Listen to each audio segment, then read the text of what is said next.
ദിലീപേട്ടൻ എന്ന ഞങ്ങളുടെ ഈ ഷോയിലേക്ക് പുട്ടിലേക്ക് വീണ്ടും സ്വാഗതം. നമസ്കാരം. പുതിയ പ്രയോഗമുള്ള ദിലീപേട്ടൻ അല്ല, കാരണം പുട്ടെന്ന് കേൾക്കുമ്പോ എനിക്കൊന്ന് ലോക മലയാളികളുടെ മനസ്സിലേക്ക് നമുക്ക് ദിലീപേട്ടന്റെ മുഖമാണ് ഇങ്ങനെ ഓർമ്മ കടന്നിങ്ങനെ ചാടിക്കേറി വരുന്ന ദിലീപേട്ടന്റെ മുഖമാണ്. ശരിക്കും പുട്ടില് എന്ന് പറയുന്ന ഒരു അർത്ഥമുണ്ട്. വെറുതെ കാണുന്ന അല്ലാതെ ദിലീപ്സ് ഹോസ്പിറ്റാലിറ്റി ആൻഡ് എന്റർടൈൻമെന്റ്സ് എന്നുള്ള സാധനമുണ്ട്. അതാണല്ലേ ഞാൻ എന്താ വിചാരിച്ചെന്നറിയോ, ഞങ്ങളുടെ നാട്ടിലോട്ടൊക്കെ അതേന്നേ ഒന്ന് നോക്കൂന്നേ അല്ലല്ലേ, ഇതൊരു ബ്രാൻഡഡ് DHC ആണ്. അതാണ് കേട്ടോ, ആ ബ്രാൻഡാണ് ആ എന്ന് പറയുന്നത്. പക്ഷെ ഞങ്ങളെ സംബന്ധിച്ച് തന്നെ ഏറ്റവും ഇമ്പോർട്ടന്റ് ആയിട്ടുള്ള ഒരു ദിവസമാണ്. കാര്യം എത്രയോ നാളുകളായിട്ട് എനിക്കൊന്ന് മൈൽ സ്റ്റോൺ മേക്കേഴ്സ് എന്ന യൂട്യൂബ് ചാനൽ തുടങ്ങിയ തൊട്ട് ഏറ്റവും കൂടുതൽ അവര് ട്രാക്ക് ചെയ്യാൻ നോക്കിയിട്ടുള്ള ദിലീപേട്ടനെയാണ്. പിന്നെ ദിലീപേട്ടനെ പിടി തരുന്നില്ല ദിലീപേട്ടൻ ഞങ്ങൾക്ക്. കാരണം ഞങ്ങളുടെ ഇവിടെ നിന്ന് നിരന്തരം മെസ്സേജ് അയക്കുക, ശല്യം ചെയ്യുക, ദിലീപേട്ടൻ എല്ലാം ചെയ്തിട്ടുണ്ട്. പക്ഷെ ഇന്നാണ് തങ്കമണി റിലീസ് ആവാനിരിക്കുന്ന ഈ ഒരു വളരെ ഹാപ്പി മൊമെന്റിലാണ് ദിലീപേട്ടൻ ഞങ്ങൾക്ക് ഇവിടെ കിട്ടുന്നത്. ആദ്യം തന്നെ പറയണം, നമ്മൾ കൊച്ചിയിലുള്ള ദിലീപേട്ടന്റെ പുട്ടിന്റെ ഔട്ട്ലെറ്റിലാണ് ഇപ്പോൾ ഞങ്ങളുള്ളത്. സോ ഈ ഒരു എനിക്ക് തോന്നുന്നു പുട്ടിലെ കുറച്ച് വിശേഷങ്ങളൊക്കെ ആയിട്ട് നമുക്ക് ഇങ്ങനെ പോവാം. തീർച്ചയായിട്ടും അല്ലെ ദിലീപേട്ട, തങ്കമണിനെ പറ്റി ഒന്ന് നമുക്കറിയണം. തങ്കമണി ഒരു പെണ്ണിന്റെ പേരല്ല. അല്ല അല്ല, അത് പിന്നെ നിങ്ങൾ എല്ലാവരും അറിഞ്ഞു കഴിഞ്ഞു. പക്ഷെ ഞാൻ അങ്ങനെ കേട്ടോ വിചാരിച്ചു, ഇനി ദിലീപേട്ടന്റെ ക്യാരക്ടറിന്റെ വട്ടപ്പേരാണോ ലേഡി അങ്ങനെയൊക്കെ വിചാരിച്ചു. കേരള സമൂഹത്തിന് ഒരിക്കലും മാറ്റി നിർത്താൻ പറ്റാത്ത ഒരു പേര് തന്നെയാണ് തങ്കമണി. അത് പ്രത്യേകിച്ച് ഇടുക്കി ജില്ലയിലെ കട്ടപ്പനയ്ക്കടുത്തുള്ള തങ്കമണി നല്ലൊരു ഗ്രാമമാണ്. 1986 ആ ഗ്രാമം ഒരു രാത്രിയിൽ അനുഭവിച്ച വേദനയാണ് സത്യത്തിൽ ഈ സിനിമയിലൂടെ പറയുന്നത്. ഇതൊക്കെ ഞാൻ പല ഇൻ്റർവ്യൂസിലും പറഞ്ഞു. ഇത് ഈ 1986 ഈ സംഭവം നടക്കുന്ന സമയത്ത് ഞാനൊക്കെ കോളേജ് പഠിക്കുന്ന സമയം. അപ്പോൾ നമുക്ക് കട്ടപ്പന എന്ന് പറഞ്ഞാൽ വളരെ ദൂരമുള്ളൊരു സ്ഥലമാണ്.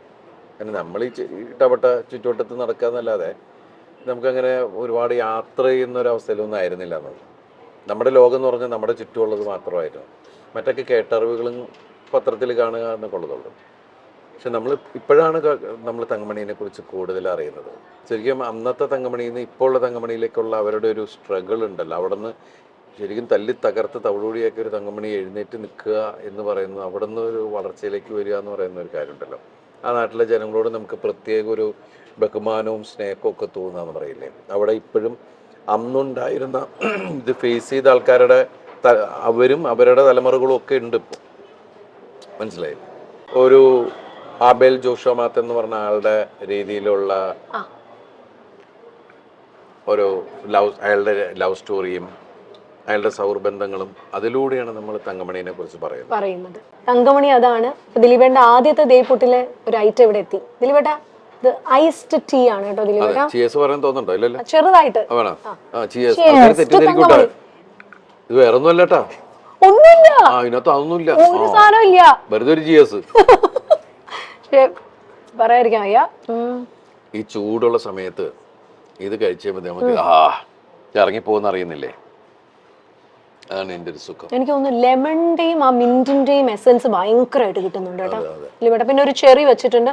നല്ല എന്താ പറയാ, ദിലീപേട്ടൻ പറഞ്ഞാലും നല്ല ഈ ഒരു ക്ലൈമറ്റിന് ദി ബെസ്റ്റ് ഡ്രിങ്ക് ഇതായിരിക്കും. വന്ന് കേറിയിട്ട് നമുക്ക് ആദ്യം തന്നെ ഓർഡർ ചെയ്യാം. ഐസ്ഡ് ടീ ആണ്. സോ നിറയെ ഐസ് ക്യൂബ്സ് ഒക്കെ പൊട്ടിച്ചിട്ട് ദിലീപേട്ടൻ പറഞ്ഞ പോലെ ഇങ്ങനെ ഇറങ്ങി സിപ്പ് ചെയ്ത് നമുക്ക് ഒരു സുഖം കിട്ടൂല, ഇങ്ങനെ അറിയാൻ പറ്റുന്നത് ആണ്. കുളിർമ. ദിലീപേട്ടൻ ഈ പറയുമ്പോ എന്നെ കണ്ടാൽ എന്താണ് ഡയറ്റ് മന്ത്രം പറഞ്ഞ എന്നോട് പറയണം പ്ലീസ്. എന്താണ് ഈ ഇത്രയും സൗന്ദര്യം, ഇത്രയും ചെറുപ്പം കാത്തു സൂക്ഷിക്കേണ്ട ആ എലിമെന്റ് എന്താണ്? എങ്ങനെയാണ് ഹൗസ് ഓഫ് ഡയറ്റ് എങ്ങനെയാ ദിലീപേട്ടന്റെ? അയ്യോ അങ്ങനെയൊന്നുമില്ല. അയ്യോ ഒന്നുമില്ല, ഇങ്ങനെ അല്ലാതെ ഇങ്ങനെ മെയിൻറ്റെയിൻ ചെയ്യാൻ പറ്റും. അത് നമ്മളിങ്ങനെ വളരെ കൂളായിരിക്കുമ്പോൾ ഒരുപാട് പ്രശ്നങ്ങൾ നമ്മളിലേക്ക് വന്നു കയറുമ്പോൾ അതിൽ നിന്നുണ്ടാവുന്ന ഒരു പ്രക്രിയയുടെ ഫലമായിട്ടൊക്കെയാണ് ഇങ്ങനെ. അല്ല, എന്നാലും രാവിലെ എന്തായിരിക്കും ദിലീപേട്ടൻ കഴിക്കുന്നത് പൊതുവെ? ഇപ്പൊ വീട്ടിലുള്ള ഒരു ദിവസം ഞാൻ സാധാരണ പോലെ പുട്ട്, കടല, അല്ലെങ്കിൽ ഇഡ്ഡലി, ദോശ, ആവിയിലൊക്കെ കുക്ക് ചെയ്തത് കൂടുതലും നമ്മള് എല്ലാവരും പറഞ്ഞില്ലേ. പിന്നെ അതുപോലെ ചില ദിവസങ്ങളിൽ പഴങ്കഞ്ഞൊക്കെ എടുത്ത് കുടിക്കും. ആണല്ലേ? കാരണം ഏറ്റവും നല്ലത് അതല്ലേ. ഉച്ചയാകുമ്പോൾ ചോറ് തന്നെ വേണമെന്ന് നിർബന്ധമുണ്ടോ, അതോ ചപ്പാത്തി ആൾട്ടർനേറ്റീവ് ആയിട്ടോ? ഇല്ല, എനിക്ക് അങ്ങനെ ചോറ് വേണം. അതിപ്പോ ഇപ്പൊ കുറച്ചേ കഴിക്കുന്നുള്ളൂ. പക്ഷെ നമ്മൾ കേരളത്തിലെ ആളുകൾ എപ്പോഴും ചോറിനാണുള്ള പ്രാധാന്യം കൊടുക്കുക. എല്ലാവരും പറയണ ഇപ്പോൾ ഡയറ്റീഷ്യനോ ഡോക്ടേഴ്സോ അല്ലെങ്കിൽ ഇതിനെക്കുറിച്ച് നല്ല ഗ്രാഹ്യമുള്ള ആൾക്കാർ പറയുന്നത് നിങ്ങൾ പച്ചക്കറികൾ കൂടുതൽ കഴിക്കൂ, അല്ലെങ്കിൽ ഫിഷോ ചിക്കനോ അങ്ങനെയൊക്കെയുള്ള സാധനങ്ങൾ കൂടുതൽ കഴിക്കൂ എന്ന് വെച്ചാൽ പ്രോട്ടീൻസിന് പ്രാധാന്യം കൊടുക്കൂ എന്നുള്ളതാണ് പറയുന്നത്.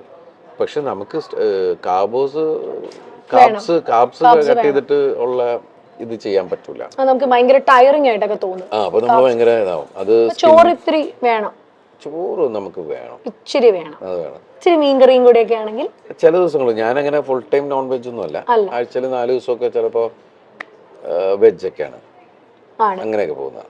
എന്നാലും കാവ്യ ശേഷിക്കാരുടെ നീലേശ്വരം ആയതുകൊണ്ട് അവിടുത്തെ ഏതെങ്കിലും തനതായിട്ടുള്ള നോൺ വെജോ വെജോ ദിലീപേട്ടന് അല്ല, ആള് നേരത്തെ വരുന്ന സമയത്ത് അങ്ങനെ കറികളൊന്നും അല്ല, പക്ഷെ ഇപ്പൊ എല്ലാ തരത്തിലുള്ള ഭക്ഷണങ്ങളും ഉണ്ടാക്കി തരാം, നല്ല ടേസ്റ്റും. എന്നോട് പറഞ്ഞ സദ്യ പോലെ ഫുൾ ഓണത്തിനൊക്കെ സദ്യ പോലെ. ആ കോവിഡ് സമയത്തൊക്കെ ശരിക്കും ആ സമയത്ത് നമ്മള് 10-13 പേർക്ക് ആള് ഒറ്റയ്ക്ക് ഭക്ഷണം ഉണ്ടാക്കി തരുന്നു പറയൂലേ. ഇനി സ്റ്റാർട്ടറിന്റെ വരവാണ് ദിലീപേട്ട. നമ്മൾ ഐസ്ഡ് ടീ കുടിച്ചോണ്ടിരിക്കുകയായിരുന്നു. ഐസ് ടീ ഇടയ്ക്കിടയ്ക്ക് ഐസ് ടീ കുടിക്കാം. ഇത് ദിലീപേട്ട ഇത് എനിക്കൊന്നും പറഞ്ഞു തരേണ്ട ആവശ്യമില്ല, കാരണം ഞാനും എന്റെ കെട്ടിയവനും ഇവിടുത്തെ സ്ഥിരം കടികളാണ്. അതുകൊണ്ട് ഈ മൊത്തം ലിസ്റ്റ് ഞങ്ങൾക്കറിയാം. ചിക്കൻ ടെമ്പൂറയാണ് ഇവിടുത്തെ സ്റ്റാർട്ടറിൽ. ദിലീപേട്ട എന്റെ one of the personal favourite here in ദേപ്പുട്ട്, ചിക്കൻ ടെമ്പൂറ. ദിലീപേട്ടൻ ഇവിടുത്തെ എല്ലാം ഓൾമോസ്റ്റ് എല്ലാം. ഇന്ന് ഞാൻ ചിക്കൻ ടെമ്പൂറ കഴിക്കുന്നില്ല, കാരണം ഞാൻ ഇന്ന് വെജാണ്. അതുകൊണ്ട് വെജാണ് ഞാൻ. ചിക്കൻ ടെമ്പൂറ കഴിച്ചു, ഞാൻ അതും കൂടെ കഴിക്കേണ്ടി വരുമല്ലോ. കഴിച്ചു, ഇതും കൂടി അങ്ങോട്ട് ഇട്ട് കൊടുത്തു, സോസേജ് കിട്ടും. ഞാൻ സ്ഥിരം ഇവിടുന്ന് ഭക്ഷണം കഴിക്കുന്ന ഒരാളാണ്. എറണാകുളം ഭാഗത്തുണ്ടെങ്കിൽ ഉച്ചക്കത്തെ ഊണ് ഞാൻ ഇവിടുന്ന് തന്നെയാണ്. കാരണം നമ്മൾ കഴിക്കുന്ന അതേ ഭക്ഷണം, പിന്നെ ഇവിടുന്ന് ഇടയ്ക്കിടയ്ക്ക് ഭക്ഷണം കഴിച്ചു നോക്കും, ഇവിടെ എന്താ സംഭവിക്കണെന്നും കൂടി നമ്മൾ അറിയണമല്ലോ, നമ്മൾ ഉത്തരം പറയണമല്ലോ. അതുകൊണ്ട് ഈ വെജ് എങ്ങനെ എന്തെങ്കിലും റിച്വൽ ആയിട്ട് എടുക്കുന്നതാണോ അതോ ഇടയ്ക്കിടയ്ക്ക്? കുറച്ച് നാളായിട്ട് അങ്ങനെയാണ്. അത് ചില ദിവസങ്ങളിൽ വെജ് മാത്രമേ ഉള്ളൂ, വെജേ കഴിക്കാറുള്ളൂ. ഞാൻ കഴിക്കുന്നോണ്ട് ദിലീപേട്ടന് ഒരു പ്രശ്നമില്ല. അതല്ലേ, നമ്മൾ കഴിക്കണം, നിങ്ങൾ കഴിച്ചാലേ നമുക്ക് സന്തോഷമാവുള്ളൂ. ഇത് കഴിഞ്ഞ് ബില്ലൊക്കെ തരണ്ടല്ലേ എനിക്ക്. അയ്യോ ഞാനാണെങ്കിൽ പൈസ കൊടുത്തിട്ടില്ല. അല്ല, അതൊന്നും കുഴപ്പമൊന്നുമില്ല, നമുക്ക് ഇപ്പൊ ഗൂഗിൾ പേ ഒക്കെ കൊള്ളല്ലേ, പേഴ്സിലൊക്കെ എന്തിരിക്കണം. ദിലീപേട്ടന്റെ ഇപ്പോഴും വന്നാലും കാണുന്ന ഒരു പടമുണ്ട്, മീനത്തിൽ താലികെട്ട്. എനിക്ക് എന്തോ അത് ഭയങ്കര ഇഷ്ടമാണ്. എനിക്ക് ഇഷ്ടപ്പെട്ട സിനിമ, ഭയങ്കര ലൈറ്റ് ഒരു comedy, at the same time ഭയങ്കര ഫാമിലി ഇമോഷൻസ്. അന്ന് നമ്മള് ഞാനിങ്ങനെ ഉണ്ടാക്കിയ ഒരു തമിഴ് പടം കണ്ടപ്പോൾ കിട്ടിയ ഒരു ത്രെഡാണത്. അവിടെ നിന്ന് ഇങ്ങനെ ഇരുന്ന് മനസ്സിൽ ഇങ്ങനെ ഇരുന്ന് കോർത്ത് എൻ്റെ ഫസ്റ്റ് ഹാഫ് ഫുൾ നമ്മളിങ്ങനെ എന്നെ ഒരു ഇതുണ്ടാക്കി. സെക്കൻഡ് ഹാഫ് പിന്നെ ലാൽ ജോസും ഞാൻ ഓടിയാണ് അത് ഫുള്ളായിട്ട് എഴുതിയത്. AK സാജൻ AK സന്തോഷാണ്. രസമായിട്ട് എനിക്ക് അതിനകത്ത് ഒരുപാട് ഡയലോഗ് അവരെ എഴുതിയത് ഞാൻ പൊട്ടിച്ചിരിച്ചു പോയിട്ടുണ്ട്. നമ്മളിങ്ങനെ വൺ ലൈൻ പോലെ ഒരു സാധനം ഉണ്ടാക്കുന്നതിനേക്കാളും ഡയലോഗ്സ് എഴുതുന്ന വേറൊരു കലയാണല്ലോ. ഞാനിങ്ങനെ കൂട്ടുകാരൻ്റെ കല്യാണത്തിന് പോയിട്ട് ആണല്ലോ, മറ്റേ അയാളുടെ പെങ്ങളെയും കല്യാണം കഴിച്ചുകൊണ്ട് മറ്റേ വരികയാണല്ലോ. വന്നു കഴിഞ്ഞിട്ട് പിന്നെ വീട്ടിൽ കയറാൻ പറ്റാത്തൊരവസ്ഥയുണ്ട്. അപ്പോൾ ഞാൻ അമ്പിളിച്ചേൻ്റെ അടുത്ത് പറയുന്നുണ്ട്, പുള്ളി മാഷാണല്ലോ, ഇങ്ങനെ മാഷേ എനിക്കൊന്ന് വീട്ടിൽ പോകണമെന്ന് ആഗ്രഹമുണ്ട്. അപ്പോൾ പുള്ളി പറഞ്ഞത്, അത് നീ പട്ടാളത്തിലൊന്നും അല്ലല്ലോ ലീവ് എടുത്ത് വീട്ടിൽ പോവാൻ, ഡാം അതിലൊന്നും ചാടിയാൽ പോരെ എന്നൊക്കെ ചോദിക്കുന്ന